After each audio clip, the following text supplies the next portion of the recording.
एक सवाल है आपसे, क्या आप सही तरीके से सांस ले रहे हो?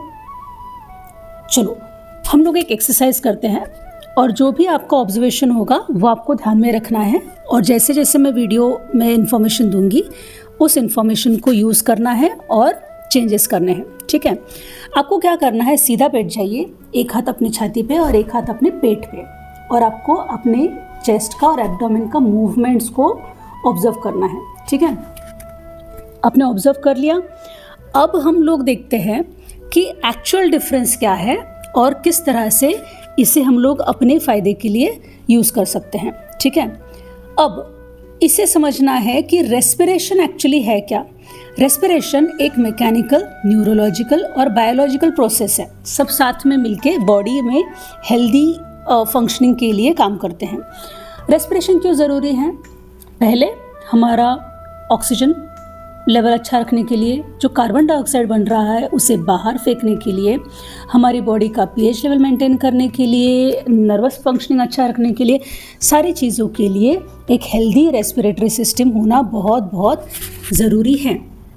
अभी रेस्पिरेशन को अगर हम लोग देखें तो हमें फेफड़े या लंग्स ये दिमाग में आता है, लेकिन हमें ये समझना है कि सही प्रोसेस भी इम्पोर्टेंट है। तो डायफ्राम जो होता है हमारा एक मसल है जो हमारे थोरैसिक कैविटी और हमारे एब्डोमिनल कैविटी के बीच में है, ये हमारे दोनों कैविटीज़ को सेपरेट करता है। ठीक है, लेकिन इसके अलावा डायफ्राम जो है बहुत ही इम्पोर्टेंट रोल प्ले करता है रेस्पिरेशन में। अब इसका रेस्पिरेशन में क्या रोल है? पहला चीज़, जब हम लोग इनहेल करते हैं तो डायफ्राम जो है वो कॉन्ट्रैक्ट हो जाता है और थोरैसिक का वॉल्यूम, थोरैसिक केज का जो वॉल्यूम है वो बढ़ा देता है, जिसकी वजह से लंग्स जो है वो कम्प्लीटली एक्सपांड हो सकते हैं और मैक्सिमम इनहेलेशन हो सकता है। और जब एक्सहेल करते हैं हम लोग, जब हम लोग सांस छोड़ते हैं तो ये वापस रिलैक्स हो जाता है और थोरैसिक कैविटी की तरफ चला जाता है, जिससे हम लोग लंग्स से जो कार्बन डाइऑक्साइड बना है उसे बाहर फेंक पाएंगे। तो इसीलिए ये डायफ्राम जो है ये बहुत बहुत बहुत इम्पॉर्टेंट रोल प्ले करता है हमारे रेस्पिरेशन के लिए। अभी हमें समझना है कि कौन से टाइप के रेस्पिरेशन हैं। पहले है थोरैसिक, मतलब कि चेस्ट रेस्पिरेशन। इस टाइप के रेस्पिरेशन अभी आपने जो ऑब्जर्वेशन किया है वो अभी आपको ध्यान में देना है। जो थोरैसिक टाइप का रेस्पिरेशन होता है उसमें आपको मैक्सिमम मूवमेंट्स अपने चेस्ट के महसूस होंगे। ठीक है, ये थोरैसिक रेस्पिरेशन है। इसमें क्या क्या यूज़ होता है? ये अपर चेस्ट के अपर जो रिब्स होते हैं, फिर इंटरकॉस्टल मसल्स जो होते हैं वो यूज़ होते हैं और चेस्ट वॉल है वो यूज़ होता है। ठीक है, ये जो रेस्पिरेशन होता है आप देखोगे कि बहुत ही ज़्यादा गहरा नहीं होता है, बहुत फास्ट रेस्पिरेशन होता है जो भी चेस्ट से रेस्पिरेशन होता है वो। और ये क्या करता है, हमारे एसेसरी जो मसल्स होते हैं जो एक्चुअली रेस्पिरेशन के मेन यूज़ के लिए नहीं यूज़ किए जाते हैं, जो सपोर्ट करते हैं रेस्पिरेशन को, उनको मेजरली यूज़ करता है। राइट, ये मेजर चेंज है, मेजर डिफरेंस है। अभी ये कब कब होगा? जब हम स्ट्रेस में हैं, एंजाइटी है, पेन है, हमारा प्रेगनेंसी है, ओबेसिटी है, क्रॉनिक कोई इलनेस है, या फिर आपका एक्सरसाइज के वक्त आप देखते हो कि आपका सांस बहुत जल्दी जल्दी जब चलता है तब आपका मेजरली आपके चेस्ट से आपको रेस्पिरेशन दिखाई देगा। अब देखो, ऐसा नहीं है कि चेस्ट रेस्पिरेशन जो है या थोरैसिक रेस्पिरेशन जो है वो बुरा है, नहीं, इसके फ़ायदे भी हैं। पहली चीज़ क्या है, जब आपको बहुत ही ऑक्सीजन की ज़रूरत होती है, जैसे कि फ़िज़िकल एक्सरसाइज हो गया, उस टाइम पे आपको रैपिड ऑक्सीजन की ज़रूरत होती है, तभी ये आपको प्रॉपर हेल्दीली आपको रेस्पिरेशन दे के ऑक्सीजन पूरा करता है और आपके हाई ऑक्सीजन डिमांड को पूरा करता है। लेकिन अगर काफ़ी लंबे समय तक आपका अगर चेस्ट रेस्पिरेशन ही है तो आपको कुछ हेल्थ इश्यूज़ हो सकते हैं, जैसे कि नेक और शोल्डर पेन होगा, आपको एसिड रिफ्लक्स। आपने महसूस किया होगा कि काफ़ी बार कड़वा पानी जो आपके मुंह में आ जाता है, खाना खाया और बाद में डकार आई, उसके साथ एक कड़वा पानी भी आता है, उसे हम लोग एसिड रिफ्लक्स बोलते हैं, वो भी आपको हो सकता है। डाइजेशन आपका पुअर हो सकता है और कॉर्टिसोल लेवल्स इंक्रीज़ हो सकते हैं। कॉर्टिसोल लेवल इंक्रीज़ होंगे तो स्ट्रेस की वजह से होंगे और आपका फैट लेवल बढ़ता जाएगा। तो ये जो रेस्पिरेशन का जो चैप्टर है, ये फैट टू फिट सीरीज़ में फिट करने का आइडिया बेसिकली यही था कि आपका रेस्पिरेशन भी एक बहुत स्ट्रॉन्ग रोल प्ले करता है आपके प्रॉपर बॉडी फंक्शनिंग में। तो ये था आपका फर्स्ट टाइप का रेस्पिरेशन। सेकंड टाइप का रेस्पिरेशन है आपका एब्डोमिनल या डायफ्रैग्मेटिक रेस्पिरेशन, हम लोग इसे बोलते हैं। ओके, अभी इसमें होता क्या है, एक्चुअली जो डायफ्राम होता है वो यहाँ पे यूटिलाइज होता है और आपके जिनको भी ये महसूस हुआ है कि आपका पेट ज़्यादा मूवमेंट है रेस्पिरेशन करते समय, उनका एब्डोमिनल रेस्पिरेशन है और ये एक सही तरीका है रेस्पिरेशन का। क्यों सही तरीका है? बिकॉज ये मसल का काम ही ये है कि आपका रेस्पिरेशन प्रॉपर करके आपके लंग्स कैपेसिटी को अच्छा रखे, आपको मैक्सिमम ऑक्सीजन लंग्स में भरने के लिए मदद करे, राइट। अभी इसमें होता क्या है, फिजियोलॉजिकल बेनिफिट्स इसके क्या है, जैसे मैंने आपको कहा मैक्सिमम लंग्स एक्सपांड हो सकते हैं, उसके बाद ऑक्सीजन एक्सचेंज जो है वो बहुत अच्छा हो सकता है, नर्वस सिस्टम जो है वो शांत होता है, जिसकी वजह से एक सिग्नल जाता है ब्रेन को कि स्ट्रेस नहीं है तो रिलैक्स हो सकते हैं, तो कॉर्टिसोल लेवल जो रिलीज़ हो रहा है वो भी कम हो जाएगा और पेल्विक फ्लोर को ये सपोर्ट करेगा। अभी कैसे सपोर्ट करेगा? जब हमारा ये डायफ्राम यूज़ हो रहा है रेस्पिरेशन के लिए तो प्रॉपर मसल्स का टोनिंग होता है और आपका पेल्विक फ्लोर भी इसमें सिंक में आ जाएगा और इसीलिए आपका पेल्विक फ्लोर को भी ये सपोर्ट करता है। अगर इसे जानना है कैसे होता है, तो जैसे मैंने आपको बताया कि एब्डोमेन राइज हो रहा है, फिर जब हम लोग एक्सहेल करते हैं, आप जब सांस छोड़ते हो तो आपका एब्डोमेन वापस अंदर जा रहा है। चेस्ट मूवमेंट इसमें नॉर्मल है, जैसे कि चेस्ट ब्रीदिंग में होता है, आपको मेजरली चेस्ट मूवमेंट दिखते हैं, यहाँ पे आपको एब्डोमिनल मूवमेंट स्पेशली दिखेंगे और चेस्ट मूवमेंट जो है वो मिनिमल रहेंगे। ये है दो टाइप के रेस्पिरेशन, एक है थोरैसिक जहाँ पे आपको चेस्ट मूवमेंट्स नज़र आएंगे और दूसरा है एब्डोमिनल जहाँ पे मेन डायफ्राम यूज़ होता है। तो कॉमन कन्फ्यूजन क्या है, अभी यहाँ पे एक चीज़ ध्यान में रखनी है, हम लोग सोचते हैं कि बेली को बाहर ढकेलेंगे तो एब्डोमिनल ब्रीदिंग होता है, नहीं। बेली को अंदर ऐसे फोर्सफुली लेके जाना नहीं, वो नॉर्मल एब्डोमिनल ब्रीदिंग नहीं है। एब्डोमिनल ब्रीदिंग करेंगे तो फैट लॉस एक्सरसाइज के जैसे काम करेगा, नहीं। ये सारी चीज़ें गलत है। ये एक पैसिव मूवमेंट है जिसमें आप कोई एफर्ट नहीं ले रहे हो। डायफ्राम जो है जब स्क्वीज़ होता है या कॉन्ट्रैक्ट होता है तो ऑटोमेटिकली ये एब्डोमेन की तरफ जाता है और लंग्स का थोरैसिक जो वॉल्यूम है वो बढ़ा देता है। तो ये पैसिव मूवमेंट है, इसमें कोई एफर्ट्स नहीं होते हैं। तो राइट वे ऑफ रेस्पिरेशन अगर आप कहोगे तो ऐसे कोई राइट वे ऑफ रेस्पिरेशन नहीं है, लेकिन डायफ्राम का काम है आपको रेस्पिरेशन में हेल्प करना। तो डायफ्रैग्मेटिक ब्रीदिंग जितना आप रखोगे उतना आपके लिए हेल्दी है, ठीक है। अभी आइडियल ब्रीदिंग पैटर्न अगर हम लोग देखें तो फंक्शनल ब्रीदिंग जो है वो है डायफ्रैग्मेटिक ब्रीदिंग। इसमें क्या होगा, लोअर रिब्स जो है आपके एक्सपांड हो रहे हैं, अपर चेस्ट जो है वो स्लाइटली एक्सपांड होगा, शोल्डर्स लिफ्ट नहीं हो रहे हैं, आप ब्रेथ होल्ड नहीं कर रहे हो और जो रेस्पिरेशन है वो नॉर्मली आपको यहाँ पे आ रहा है। तो ये आपको नॉर्मल या फिर आइडियल ब्रीदिंग पैटर्न में आपको ये दिखाई देगा। अभी मॉडर्न लाइफस्टाइल जो है वो कैसे अफेक्ट करती है हमारे ये नॉर्मल रेस्पिरेशन के लिए। यूजुअली क्या होता है, हमारा सिटिंग पोस्चर जो है वो हम लोग करेक्टली मेंटेन नहीं करते हैं। हम लोग इस तरह से बैठेंगे तो डायफ्राम को कोई जगह ही नहीं मिलती है कि वो नॉर्मली ब्रीथ करे। अगर हम लोग ऐसे स्ट्रेट बैठेंगे तो डायफ्राम के लिए जगह है। दूसरा, कपड़े यूजुअली हम लोग टाइट पहनते हैं जिसकी वजह से एब्डोमिनल मूवमेंट्स के लिए कोई जगह नहीं रह जाती है और तभी भी हमें ये डायफ्रैग्मेटिक ब्रीदिंग जो है कम होती है और चेस्ट ब्रीदिंग जो है या थोरैसिक ब्रीदिंग जो है, रेस्पिरेशन जो है वो हमारा ज़्यादा दिखेगा। तो यहाँ पे स्ट्रेस जब होगा तब भी थोरैसिक का रेस्पिरेशन है, जैसे हमने डिस्कस किया। तो आजकल का जो लाइफस्टाइल है वो कम्प्लीटली स्ट्रेस से भरा हुआ लाइफस्टाइल है और वही आपको ये थोरैसिक ब्रीदिंग की तरफ लेके जाता है।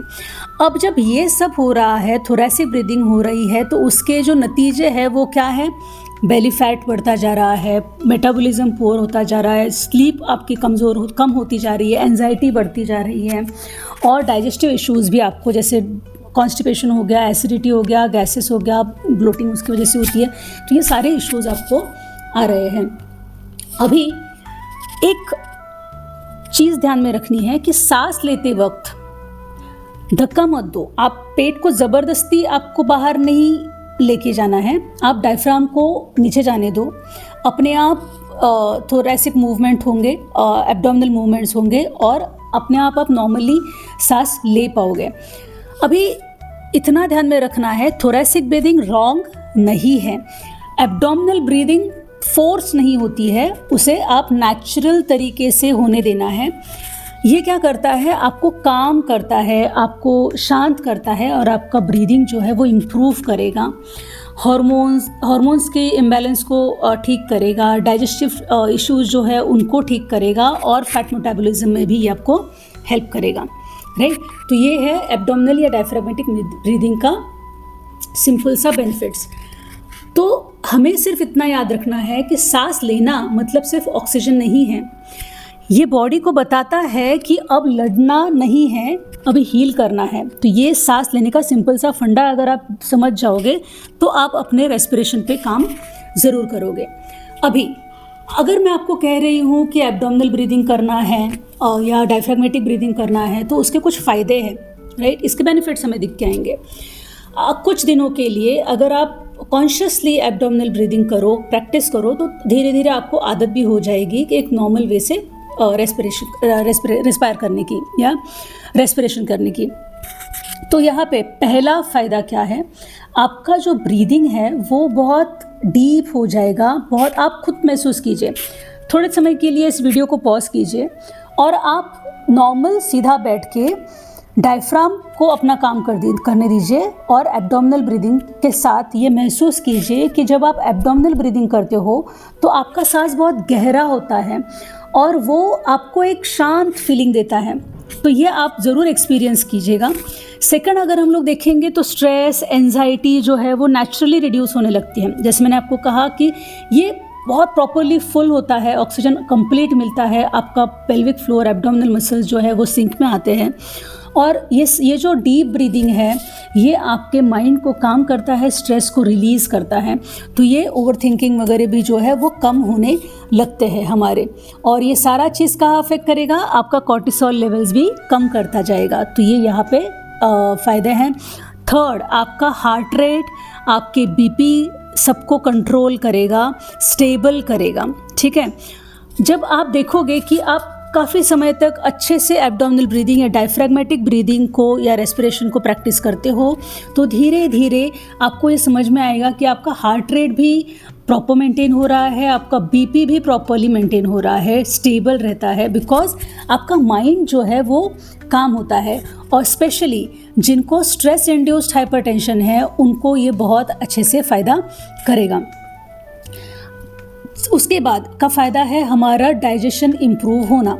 ऑब्वियस है, जब आप प्रॉपरली ब्रीथ करोगे तो आपके जो मसल्स है, एब्डोमिनल मसल्स है, वो भी अच्छे से फंक्शन करेंगे और आपके बॉडी का जो रिदम है वो मेंटेन हो जाएगा। और इस तरह से आपके डाइजेशन से इश्यूज़ हैं जैसे एसिडिटी हो गया, आपका ब्लोटिंग हो गया, वो आपका कम हो जाएगा, बिकॉज ये जो इंटेस्टाइन्स है वो अच्छे से काम करेंगे, राइट। अभी उसके बाद आपकी स्लीप क्वालिटी इम्प्रूव हो जाएगी। यूजुअली ये जो डायफ्रैग्मेटिक ब्रीदिंग है वो किन में पाई जाती है? छोटे बच्चों में पाई जाती है। आप जब मेडिटेशन करते हो तब भी एब्डोमिनल ब्रीदिंग आप देख सकते हो। आप जब डीप स्लीप में होते हो उस टाइम पे भी आपका एब्डोमिनल ब्रीदिंग आप देख सकते हो। तो एब्डोमिनल ब्रीदिंग नेचुरल बॉडी का प्रोसेस है जो तब कंट्रोल में लेता है जब आप अपने स्ट्रेस से या अपने सारे उलझनों से बाहर हो। तो ये आपको दिखेगा। सिक्स्थ और सबसे अच्छा यहाँ पे जो है वो बेली फैट रिड्यूस करने में भी हेल्प करेगा। अभी एक्चुअली मैं ये नहीं कहूँगी कि बेली फैट इससे ही कम हो जाएगा, नहीं, काफ़ी सारे फैक्टर्स हैं, हम लोग ने वो देखे हुए हैं, बट ये आपका जो मसल्स है उनको अच्छे से रिलैक्स करेगा और आपके कोर स्ट्रेंथ को भी अच्छा करेगा। तो जैसे मैंने आपको कहा पेल्विक फ्लोर को सपोर्ट करता है, एब्डोमिनल और पेल्विक फ्लोर अच्छा होगा तो आपका बेली फैट रिडक्शन में भी थोड़ा हेल्प हो सकता है। अभी सबसे बढ़िया चीज़ जो होती है वो है पोस्चर करेक्शन। जब हम स्ट्रेट बैठने की आदत लगाएंगे तो डायफ्रैग्मेटिक ब्रीदिंग ऑटोमेटिक होगा और स्ट्रेट बैठने की आदत की वजह से पोस्चर करेक्शंस भी हो जाएंगे, प्लस जो पेल्विक फ्लोर और एब्डोमिनल मसल्स को सिंक हो रहा है उसके वजह से पोस्चर करेक्शंस ऑटोमेटिक होते रहेगा, राइट। ये आपका यहाँ पे बहुत ही अच्छी चीज़ हो रही है। उसके बाद आपका हार्मोनल बैलेंस भी ये सपोर्ट करेगा, इंसुलिन सेंसिटिविटी इम्प्रूव होती रहेगी, आपका थायराइड जो है वो अच्छे से काम करेगा बिकॉज स्ट्रेस रिड्यूस हो रहा है, आपके प्री मेंस्ट्रुअल सिंड्रोम्स है या हार्मोनल सिंड्रोम्स है, कोई सिम्टम्स है कोई, तो वो ईज़ हो जाएंगे, वो थोड़े कम हो जाएंगे। तो इसके पीछे रीज़न क्या है कि कॉर्टिसोल जब कम होता है तो हार्मोनल सिंकिंग जो है, सिग्नलिंग जो है वो ज़रा अच्छा हो जाते हैं। मेंटल क्लैरिटी और इमोशनल स्टेबिलिटी, तो जब भी हम लोग देखेंगे कि ये जब हमारे प्रॉपरली सांस ले रहे हैं, अभी आप 5 मिनट के लिए भी अगर एब्डोमिनल ब्रीदिंग करो प्रॉपरली कॉन्शियसली तो आप देखोगे कि आपका माइंड जो है वो क्लैरिटी अच्छी आती है, आपका इमोशंस जो है वो अच्छे से आप उसको प्रोसेस कर पा रहे हो और आपका जो है पेशेंस लेवल जो है वो अच्छे से इम्प्रूव होता है। अभी ये क्यों हो रहा है, इसके पीछे का मेडिकल रीज़न क्या है कि आपके ब्रेन को ऑक्सीजन बहुत अच्छे से पहुंच रहा है, जिसके वजह से आपका जो लिम्बिक सिस्टम है जो ये सिग्नल देता है कि आप खतरे में हो, वो थोड़ा सा रिलैक्स हो जाता है और वो स्ट्रेस कम कर देता है। तो इसीलिए मेंटल क्लैरिटी और इमोशनल स्टेबिलिटी भी आपको यहाँ पे दिखती है। तो अगर ओवरऑल अगर हम लोग देखें तो एब्डोमिनल ब्रीदिंग जो है वो कोई डिसीज़ को ठीक नहीं कर रही है, लेकिन वो इंटरनल एनवायरनमेंट को ही ठीक कर रही है, जिसकी वजह से आपको आपके हेल्थ में काफ़ी सारे फ़ायदे दिख के आएंगे। तो इसीलिए आपको प्रॉपर कॉन्शियस वे से इस चीज़ को अपने अंदर आदत डालने की बहुत ज़्यादा ज़रूरत है। तो ये एक रेस्पिरेशन के ऊपर मैंने आपको डिटेल इन्फॉर्मेशन दे दिया है। होप कि आप इसको इम्प्लीमेंट करेंगे और अपने लाइफ में चेंजेस देखेंगे। तो हेल्दी रहना है, फिट रहना है, फैट टू फिट सीरीज़ के सारे इन्फॉर्मेशन को अच्छे से यूटिलाइज़ करना है, डेडिकेटेडली काम करना है, लॉयल रहना है, कोई चीटिंग नहीं कि ये आज ये कर लिया, कल नहीं किया, परसों कर लिया, वापस 10 दिन नहीं किया, वो चीटिंग नहीं करना है।